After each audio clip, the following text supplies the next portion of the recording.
what do you think in, say, 10 years, these betterment centers will look like? What do you think they'll even be called? Wow. Well, I hope sparked. I That hope goes my without brand saying, will be yeah. But a I hope my Spark brand will Betterment be all Center, over. right? Or you'll be like Uh, Google. yeah, exactly. In every country, everywhere. But I think two things. One, every gym will have an area where there'll be some kind of cognitive training going on, some kind of cognitive training, some brain fitness training going on. There's been a massive focus on, meditation and so on and so forth. I think it's only a matter of time where this is going to become way more mainstream than it is now. We are just really at the beginning of it, to be honest. On the other hand, so these will be kind of the more usual gyms, the big chains, the big box gyms, and that's going to be great. That's going to be very exciting. I think the other thing, like you just mentioned, we will have way more customized services. So people are going to want to know everything about their health. They're going to want to track everything. They gonna follow protocols about, exactly the goals that they are trying to achieve, and look at their health really from a way holistic point of view. I mean, longevity is already a big topic, and I think that's only gonna get bigger.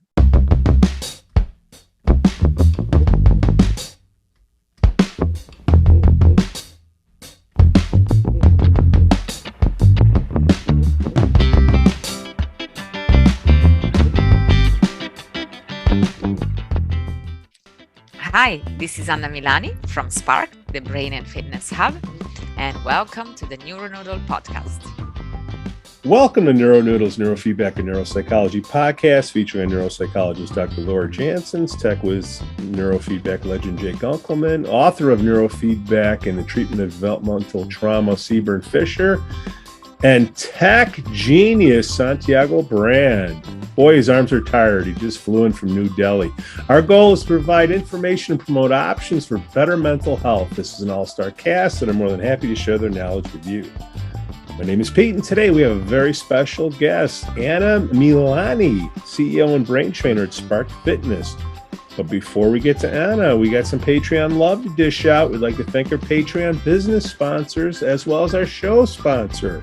Mary Tracy's Neuro Training Strategies offers a higher standard of EEG, QEEG education to EEG clinicians, technicians, and neurofeedback practitioners with convenient online BCIA and QEEG certified didactic courses.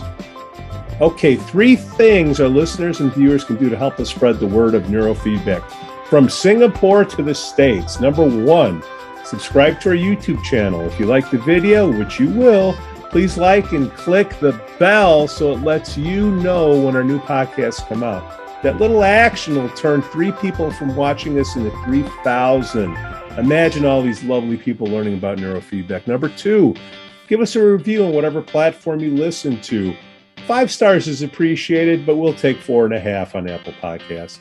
And number 3, if you have the means, please support us on Patreon/NeuroNoodle. There are different levels in which you can support, whether you're a mom or dad or a clinician. There's even an option where you can have a whole hour of Q&A with our own Jake Unkelman. Hey, the money that comes in, nobody's buying any Mercedes out there. We're just trying to pay to improve the quality of our content here. Okay, let's talk mental and physical fitness with Anna Milani. Anna, thank you so much for coming on the show today. Thank you, Pete. How are you? I'm doing good. I'm looking at Santiago the other way I around. don't know what is going on here. Sorry, hold on one second. I gotta Santiago, figure this out. I know you just came in from New Delhi, and I know you're a little bit tired. There we are. Hey, there we Finally. go. Oh boy. We made it. I'm telling you, the strangest things are happening today. Oh, Santiago, how do you know Anna? You were very passionate about saying, hey, we got to get her on the show. Okay, there she is. But how do you guys know each other? I met Anna, was it about a year ago, Anna, that we met, roughly? That's right. That's right. I met Anna through my associate, Sylvia Wetherell. Sylvia is my associate here in actually, Sylvia is now living in in Portugal, where she's from. But before she moved back to Portugal, she mentioned that she knew Anna through a mutual friend, and that she thought that it would be a good idea for us to meet. And she was right. When I went to Spark for the first time, I fell in love with the concept that Anna is working on, because I love how she's combining cognitive training with fitness, which is something I've been always very interested in. And, throughout the last 12 months, we've been talking and seeing how our skills and our interests intersect and how we can get to work together. So that's how we met. And, the opportunity presented itself where we have a mutual friend from India who is in the fitness industry. And she very kindly invited us to Delhi to the Asia EduFit Summit, where we just presented 48 hours ago. Something like that. Something like that, yeah. So, Santiago, you just got back in, and what is it, a 6-hour flight or something like that from Singapore to New Delhi? To 5.5, yeah. 5.5, okay. Now, what went on at the event? Like, what did you guys went on there and you spoke? Like, what happened? I saw these pictures of Santiago because, Santiago doesn't like social media, but I saw some of the ones. You were in Agra. You saw the Taj. What else happened over there, Santiago? Well, as I said, we have a mutual friend with Anna, and she invited us to this summit, and it's a fitness summit which happens every year, and it's the first time they're hosting it since COVID. And they held it for about 300 to 400 people who are mostly personal trainers in India. And they had it at this beautiful hotel near the airport. And, Garima, who's our mutual friend, was very interested in our work. And she thought that it would be interesting for the participants of the summit to hear a new concept, combining what Anna is doing at Spark and then what I'm doing at MindLab here in Singapore. So Anna and I sat down, we talked about it, and we decided that would be a good idea. And they gave us 90 minutes. And for 90 minutes, we were just talking about how exercise impacts the brain. So Anna was showing some of the work that she does with her state-of-the-art technology. And I was showing some scans, some EEGs pre and post exercise. And we're very surprised because being that is the very first time somebody's presenting something like that at the summit, we weren't thinking we were going to have too many people attending. We ended up having, 50, 60 people. I mean, the room was packed, and people stayed throughout the talk and seemed to enjoy what we did. And certainly Anna and I had a great time doing that. And I can't wait. All right, enough of Santiago. Anna, tell me about mixing working out your physical body and your mental body. How long have you been doing that? Give us the background. How did you get into it? Tell us how you started your business. We want to hear it all. Fantastic. I will tell you everything. So the first time I've been in this industry I started in movement, contemporary dance. Then I went into becoming a personal trainer. I did Pilates, and I always try to evolve. So I was getting quite bored with the fitness industry. It's all about bodies. It's all about how you look and stuff. And I was like, oh, there's got to be more than that. And I literally came across a slide from a course actually in the US that talked about and showed how different types of exercise impact the brains in different ways and different networks. And I was like, what? You kidding me? So that really opened my eyes, and I just got so fascinated with the topic. So I went and did a lot of courses, brain-based coaching, brain health trainer course, various neuroscience courses. And from there, I started thinking, okay, well, this type of training and technology has mainly been used on special populations, so sports people, athletes, of course, so in corporates, perhaps, pilots, neurosurgeons, but also for rehabilitation purposes, traumatic brain injuries, or dementia, so on and so forth, Parkinson. But I thought, I think there's scope for it to be really brought into the fitness world, and make it try to make it at least mainstream, so democratize this type of training. So that's what I really wanted to do. I really wanted to create awareness and spread the word. And the more I was researching the training and the technologies, the more I was realizing it is really helpful for everyone, like from kids to adults, to seniors, to for prevention, for people with neurological conditions. And so I conceptualized the whole space and gym, which looks somewhat of a gym, but it also doesn't look like a gym. But yeah, so that's how we really came up, and we only opened last year. During the pandemic, not the best timing, but we've been able to do a lot of exploration. So the first hub, it's called Spark, the Brain and Fitness Hub, and that allowed me and my colleagues, and obviously as well with Santiago, to really explore a lot of different ideas, different training with different populations. And yeah, I mean, a big component of that is also gamification, which I think is very important to highlight. Is stack based, is science based, but there is this layer of gamification. So yeah, I mean, I can certainly say from a training perspective, we've had a lot of fun with it, and I think there's gonna be more and more to come. New Year's Day, you're hungover, you feel fat, out of shape, and you're like, okay, I got to go to a gym. I got to get a trainer. That motivation lasts, I don't know, maybe if you're lucky, a month. And then you just bought the subscription for the year and you only use 1 month of it. That doesn't work. Okay. Tell me how it's different by using your product, Anna. How does a typical, like when a client comes in off of the street, how are you introducing your concept to them? How does it work? In different ways. First, it really depends who you have in front of you, because when we get clients, we tend to get clients that have absolutely no idea what we're doing. So they come and they kind of give it a go and stuff. And so we kind of layer the what we want to tell them, right? The story that we want to tell them, or what kind of angle we want to go with. Or on the other hand, we get the real geeks that have heard about it and want to know everything about it, right? So there's kind of two different. So on the outliers on the spectrum, right? Yeah. So obviously with the more generalized view is like, yeah, you're working your brain and you're working your body. So you are working out like in a normal gym, but on top of that, you're getting extra benefits. You're getting to work out your brain. And as they do these different types of training and so on, they literally do a session and they'll say to you, oh, wow, I really feel my brain has had a workout because I've been working out. So that's in a nutshell in that sense. Whereas with the people that want to know more, they'll be very inquisitive and find out a bit more.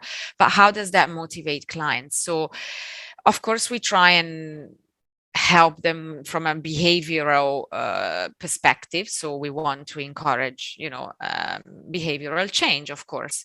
And I think by working on the brain, that kind of happens somehow anyway. But the process and the journey of the way we train clients is we give them a cognitive assessment, okay, an online digital assessment. With certain clients, we will also have Santiago do a brain scan, a brain map with them. And then from there, from the findings we have, we then create a specific protocol for them to help them with their goals. And after around 3 months, we'll then retest them again. So that's how we keep the clients on and motivated. So they come in and they do a brain map. You do a 19 channel, Santiago. What do you do? Yes, that is correct. We're doing 19 channels, and as a matter of fact, I'm going to share my screen here just to show you what we spoke about.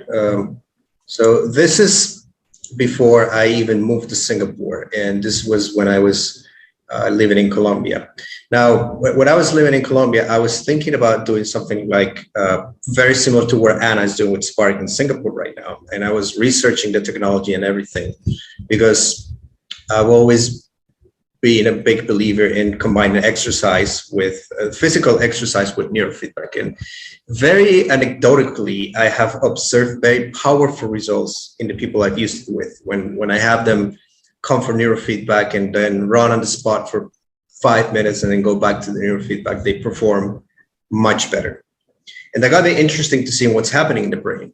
Now, on this PowerPoint I have, on the left, it's the eyes open EEG of a 38-year-old female who came looking for my services for anxiety. And mainly what you can see is the beta bursts that are spread out to the front and the back. And, normally when I see this beta burst, I normally see them in people with covert anxiety. On the outside, this type of client looks very calm and collected, but on the inside is where the anxiety takes place. So they're quite insecure and quite self-conscious. They just don't project it outwardly. And I said, well, I want to try something new with you. I want you to go on this elliptical machine for 45 minutes. I'm going to scan your brain after and see what happens. And that's what you get to the right. And you see the same time period 45 minutes later, and you can see there's a great reduction in the beta spindling. And she reported that her anxiety went down quite significantly. Now, it's not following formal research steps, the scientific method per se, but it's a good first indication of what exercise does to the brain. And to me, one of the main components of exercise, and it's something Anna mentions a lot in her presentations, is BDNF, brain-derived neurotrophic factor, which is a growth factor that is secreted by the hippocampus. And it's normally triggered by movement, mainly exercise. And BDNF has two main components to it. One is that it fosters neurogenesis. So it will foster the growth of the glia cells, hippocampal glia, which in turn fosters more volume and better functional connectivity in the brain. But more interestingly to me is that it's a cortisol buster. So it neutralizes the effects of cortisol. Now, cortisol is one of those hormones that will go into the brain, and due to its molecular size, will be able to permeate the blood-brain barrier, go into the hippocampus and start killing cells. And when we exercise and we secrete BDNF, we're neutralizing the negative effects of cortisol on the brain. So as you can see, this is just a small sample, but it's a very powerful picture, and I think quite a strong statement of what exercise can do for you. Now, the way I see it is you have somebody come for neurofeedback, they do it for a few minutes, and then you have them do a few minutes of fitness, get the BDNF going. Well, it's gonna enhance the function of the brain to the point that they're gonna benefit from both more in depth.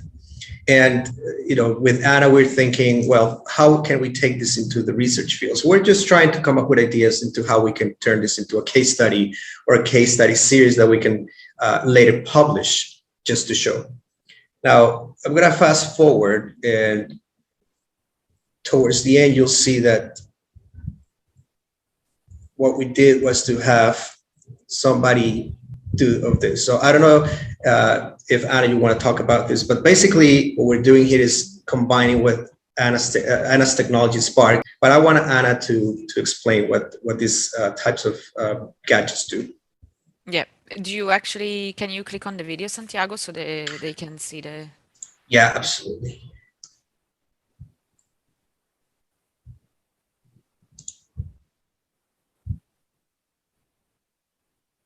So what I'm doing here is basically I'm tracking 4 targets out of 8 targets in a 3D environment. So I'm wearing 3D glasses as well. You can't see it from the video there.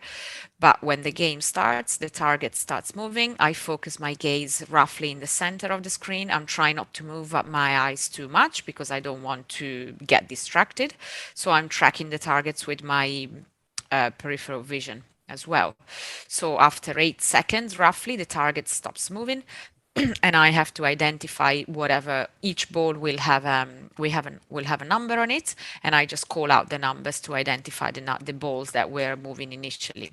So as you can see, or you won't be able to see, the targets move faster when I get the answers correct. If I get the answer wrong, so I'm not able to identify those targets, the targets will slow down. And there are about 20 trials in each game, and the game is calibrated so that you would get about 50% of the targets correct. So it puts you in a position where you're constantly challenging yourself enough, but not too hard that you're always getting the targets wrong. So it brings you into that state where your brain is really working in all networks and regions. To be honest, we have done this with Santiago. We have looked at the brain working while doing NeuroTracker, and we have seen that it probably wasn't from this specific time, Santiago, but we did it a while ago. And I remember the brain really working out in every possible lobe and area. So it was quite an interesting finding. Yeah. Santiago, what are we training here? And what are we training off of? Is there a database or something we're comparing? What are we trying to improve?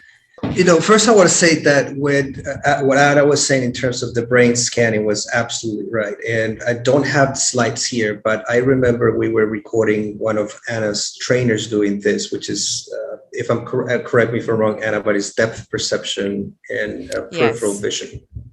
Yes, so you're doing, there's a lot of benefits by doing this. You're definitely training that perception, that 3D environment is helping you engage, again, your 3D neurons and stuff, definitely peripheral vision. Of course, attention, because you're having to focus on the task for quite a while.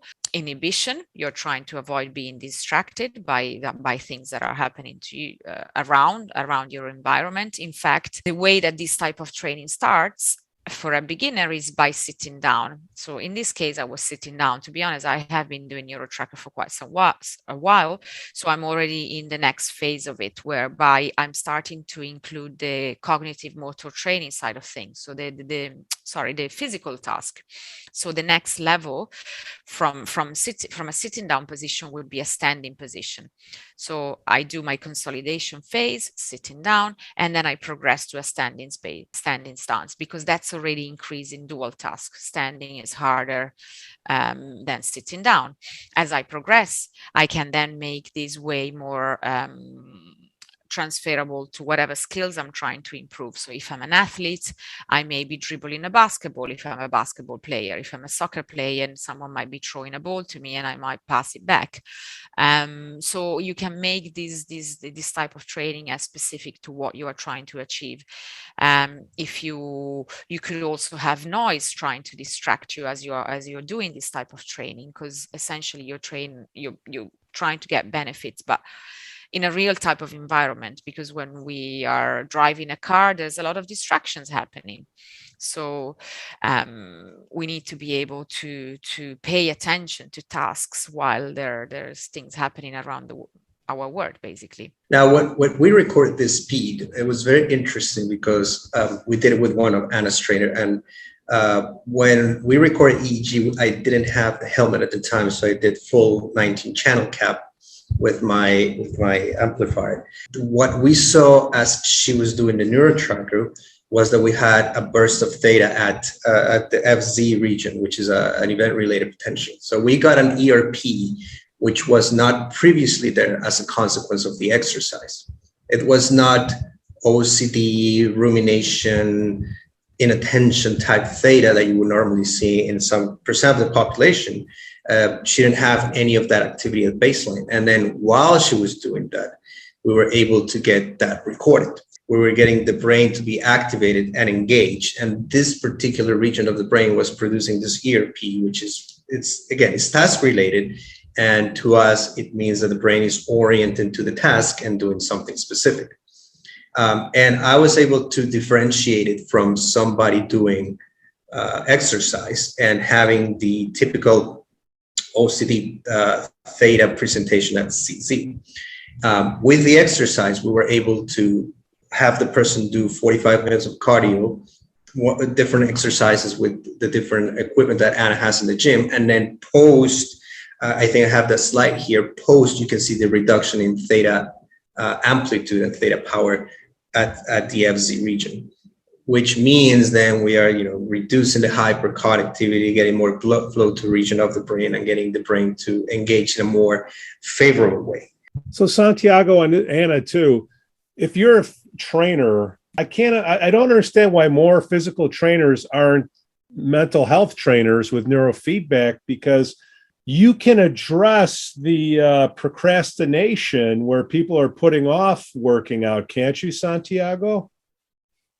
Absolutely. And absolutely, you're 100% correct. And I think one of the reasons why that is because we're heavily permeated by social media. And today, Anna and I had these discussions before, and one of the main obstacles that we face is the fact that people want to do fitness to look good. They want to look like Instagram models look, whether it's male or female. And people get too caught up on looking good and getting followers, as opposed to taking care of their brain and their body for health-related purposes.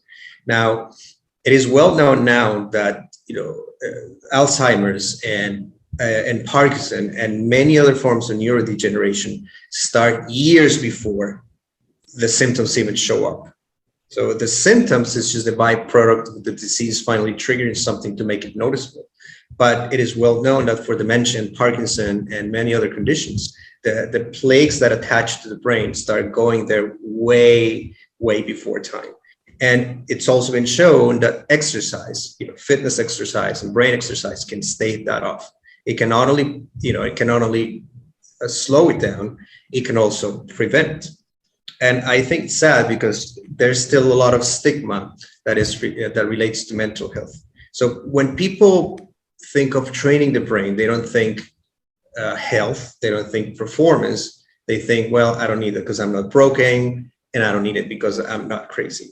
And it's an uphill battle that we continue to face to this day. And I mean, I think honestly, the best thing you can do is just to promote and raise awareness, as I was explaining that before. Yeah. I mean, a lot of what if I can go maybe in their early 40s even, and they ask me, well, but I'm still so young, I don't really need this type of training yet. So in their mind, they don't feel like they need it, but exactly that. Just because symptoms show up like decades later, it doesn't mean that you shouldn't start well early. That's one thing. The other thing I wanted to add on definitely a big reason why I'm so excited of working with Santiago as well is because what we're trying to do at the gym especially is to make the intangible tangible. Okay, so a lot of people that would go to a regular gym, they want a six-pack, they want the biceps, and they train a few weeks, and yes, they start seeing the blood flow in there, and there's a pump, and hey, I've got some biceps now going on. But when they train the brain, you can't see the change sizes in the brain. Of course, it takes a long time as well for that to happen. It doesn't happen overnight, right? And so people, they feel like after a workout, they'll feel like, wow, I feel my brain is awake and stuff. But at times it may not be enough of a motivation. But if they see it tangibly on a scan with waves and so on, then that's really, really powerful. And that's the purpose of what we are trying to do, at least on my side for sure, is to really show that to people and go, look, believe me or not, is here for you to see. So somebody comes in and they interview with Anna, and they give their goals and their expectations of what they want at the end of this time period that they work out. When you do the 19 channel, I don't know what you call it. I don't know what the protocol is that you train for, but what would you see if somebody is more prone to putting off a workout or procrastinating? What would you see on that brain map? Normally, you tend to see slowing in the prefrontal cortex and the sensory motor region. It's normally under activation of the prefrontal cortex and the sensory motor regions that it's a common finding in people who tend to procrastinate. Their executive functions are not quite consolidated, and the motivation element is not there either. These are functions that partly take place in the frontal cortex. Of course, there's other brain regions involved, but normally I tend to see that. I tend to see the typical theta-beta ratio, or more theta power than beta power at CZ. F3 and F4, F7, F8 tend to be regions that are highly involved with that. And when I describe those for the people out there who don't understand, it's just specific regions in the frontal cortex which are involved with your decision making and your motivation. And that means that if you have slow brain waves, for the most part, not in its entirety, for the most part, you have reduced blood flow to that region of the brain. And if you have a reduction in blood flow to the region of the brain, your brain's pretty much going to get lazy. And if your brain gets lazy, you're going to get lazy. So you're not going to see the point in exercising because it's hard.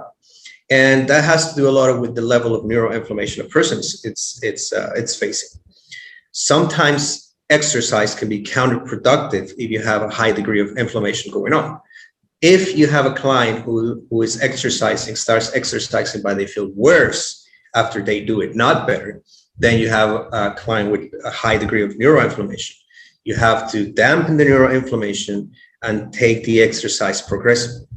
I think, and probably Anna can attest to this, is that exercise prescription is key. First of all, if you're going to exercise, you need to exercise and do an exercise that you enjoy. If you don't like running, then you shouldn't be running. If you don't like swimming, then you should not be swimming. If you don't like dancing, then why are you dancing?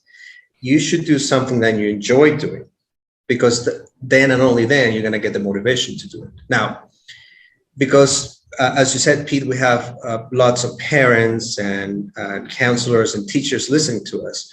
I always tell people this. The adults that we see in our practices today are the kids that were not treated early enough. If we started working with children and doing more exercise and more brain training with a larger amount of children, we would not see the problems that we see today in the adults. So childhood is the best time to start, because it's when your brain is more malleable, it's when it's more plastic, it's when it's more flexible, and it can adapt more easily. And it's been shown that when you start doing something earlier, you're more likely to stick with it throughout your life.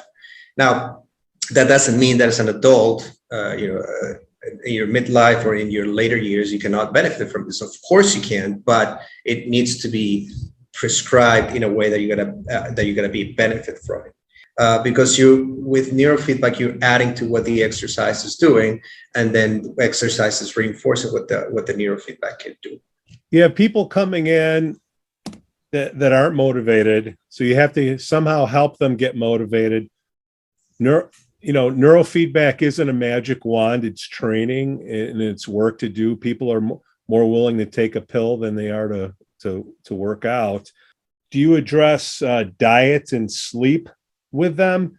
Because they can it's like an ADHD kid that you're trying to train with neurofeedback, but they're eating Snickers every hour, candy bars, right? So I just wonder how you address that with your potential clients. Diet and sleep. Sure. So when we onboard clients, we take them through a cognitive test, which is not just a cognitive test, really. It also looks at their behavior. It asks few questions about behavior and lifestyle, and also about their metabolic condition. We'd also ask them some general questions, like you said, on sleep, so on and so forth. And based on that, obviously, it makes us aware as coaches on where some of the issues may be. Right now, what I'm trying to implement more with my end is, one, we have obviously referral partners, so we can't be experts in all. So if we come across specific conditions and stuff, we would then obviously refer to a sleep specialist or a nutritionist. In fact, we do work with a very, very good nutritionist as well. So that's that. From a behavioral coaching perspective, I'm doing the coaching myself, and I'm looking at implementing ways and strategies of how I can implement that on a business level. And we have started implementing digital solutions because of some of the corporate clients we work with, which have expressed an interest in us developing certain solutions and stuff. And even on that level, we are exploring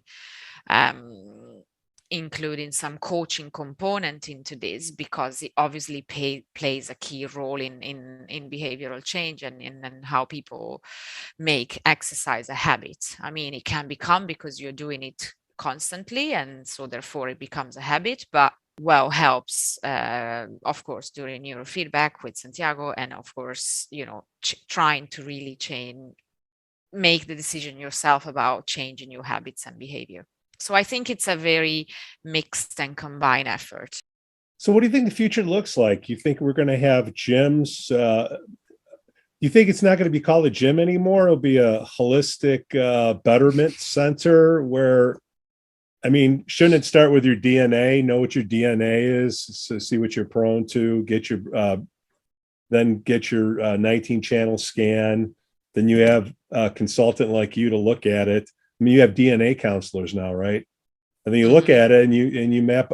Then you have a nutritionist in the same place and a sleep specialist in the same place. And it's I don't think people get it. I mean, I still don't. It's a combination of things. There is no right answer for one specific person. It depends, right? Because everybody is different. You think fingerprints are unique? Try to deal with a gazillion brain cells, okay? Right? Absolutely. So you need a Sherpa to guide you through all these things.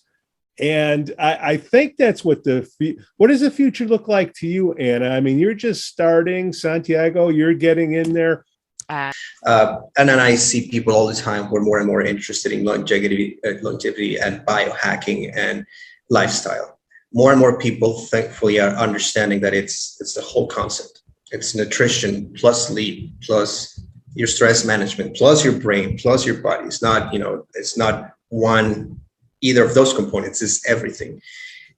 My hope would be that it becomes more affordable and attainable to more people, because right now it seems to be for the well-off and the wealthier, and that makes it a little unfair. But of course, as the technology gets better and more manageable, more easily accessible, I think so will be the financial element. I think more people will be able to access this at affordable fair price. I don't think it should be something for only those who are financially better off. I think it's something that everybody, the rich, the poor, the middle class need to have access to, because this is something that ends affecting, health costs, and it ends up costing you and I in tax dollars. And I think that if we can cut on that, we're just going to be doing a great service. I think Anna and I don't know how you feel about it, Anna, but I feel like we planted a seed in India, and I think we got quite some people interested. Even if out of the 50 people who were in that room with us, one person got interested, I think we did a great job, because they're going to become multipliers as well. And that's our hope. When Anna and I talk somewhere together, that's the hope we have, that people can see that this can be integrated, that you don't have to start with hundreds of thousands of dollars in investment, and you don't have to have a gazillion titles and a gazillion initials after your name to be able to do this. You need to be educated enough and motivated enough to get something like this going. And I think that this is going to be, I would say in the next 20 years, we're going to see more sparks around, and more people training their brain and their body all together and looking at their DNA, as you're saying, and look at their nutrition. And I think in 20 years, we're going to have a much more profound understanding of nutrition and the glia cells and DNA. And it's only going to get better from here. I think 20 years, yes, if we wait for the governments to take action to make insurance pay for this stuff. But I think, wouldn't corporations want to have this at their company as part of their onboarding and training process? Because, I mean, if you get your brain prepared to take on the company training, I think, and they're in physical shape, good shape, you would have a more productive employee, and the output of the person that you have working for you should go up. So companies should be doing this. They should have a spark inside the building of the company. I think that'll happen before the governments kick in, Santiago. I don't know. But you're in Singapore, I'm in the States. Oh, you nailed it. You nailed it. In fact, one of the first things I thought about doing is eventually having sparked boxes, or however they will be called, in corporate offices, because they are first off, corporates are quite attracted already to the concept. As soon as they hear the brain, of course, they're thinking productivity. They link it to mental health, so they want to they want to show they are looking after their employees and stuff. So there's definitely an immediate interest is obviously in what milestones are they ready to invest in this, right? Is it initially through just a webinar? Is it through an event? Is it through a series of classes? Is it then ultimately in investing in a full-on facility that will help their employees on a regular basis? So, but again, I think it's really just a matter of time, and it will happen. We just need 2 sales offices, one using Sparked, one not using Sparked, and look at the production in 6 months, and there you go. There's your test. Yeah. What do you call it? Blind stuff? I don't know what it's called because none of the degrees are here, which is good. But I think that's all you need is, hey, what do you say, Santiago? We're just regular techs. Yeah, glorified techs. Glorified techs, yeah. Well, that's right. good. We can talk. But I mean, that's talking about corporations, but the schools, right? The counselors, right? The whole. So the future is bright, and I think corporations, then schools, private schools, you talk about for the elite, the special needs kids and whatnot. I think there's opportunity there. So no, all the personal trainers out there, learn neurofeedback, become a tech, open up, learn to read brain scans, learn to read EEGs. I mean, shoot, you make a couple $100 an hour if you're good at it, can't you? Santiago? Absolutely. Santiago, it's not too bad. Santiago, you have to come up with a training course for personal trainers actually in how to read scans. You've just given a great idea actually. Yeah, that's true. That's true. So that's what I'm here. That's what I'm here for, to expand the field, make the pie greater. Anna Milani, thank you so much for coming on the show today and talking about Spark Fitness. Thank you, Pete. It's been great. Hoping to be back soon with more findings with Santiago. Absolutely. Hey, what's the best way for people in Singapore to find out more about your business? Sure. So we have a website, www.sparkfitness.com, or if you're a social media person, you can find us on Instagram and Facebook at Spark Fitness. We also are just launching a digital platform called Spark Plus, www.sparkplus.com, and you can also find that on Instagram. Then Santiago, how about a little love for you? Yes. I need a brain map in Singapore. Where do I go? That's right. You got to come see me. It's at the mind-lab.com, and Instagram is the mindlab.sg, or my personal Instagram, Santiago. Either of those three ways would work. I would definitely follow Santiago. His posts are very entertaining. We thank we thank you all for listening to NeuroNoodles, Neurofeedback, and Neuropsychology podcast. Hey, we'd like to thank our Patreon business supporters. Mary Tracy's Neuro Training Strategies offers a higher standard of EEG, QEEG education to EEG clinicians, technicians, and neurofeedback practitioners with convenient online BCIA and QEEG certified didactic courses. Register now at eegstrategies.com. Okay, you want to help out neurofeedback, guys? 3 things you can do. Number 1, subscribe to your YouTube channel. And I know you like this video, so hit the like button and click on that little bell so you can be notified when our new podcasts come out. That little action takes 3 people from learning about neurofeedback to 3,000. Number 2, give us a review on whatever platform that you use, like Apple Podcasts. 5 stars, we'll take 4.5. It is so appreciated. And if you have the means, please support us on Patreon/NeuroNoodle. There are different levels in where you can support us, whether you're a mom or dad or clinician. There's even an option where you can do your own Q&A with Jay Gunkelman. Hey, all the money that comes in, don't worry, I'm not buying a Mercedes yet, but I am able to pay for all the content upgrades that you're seeing as the show progresses. We thank you all for listening.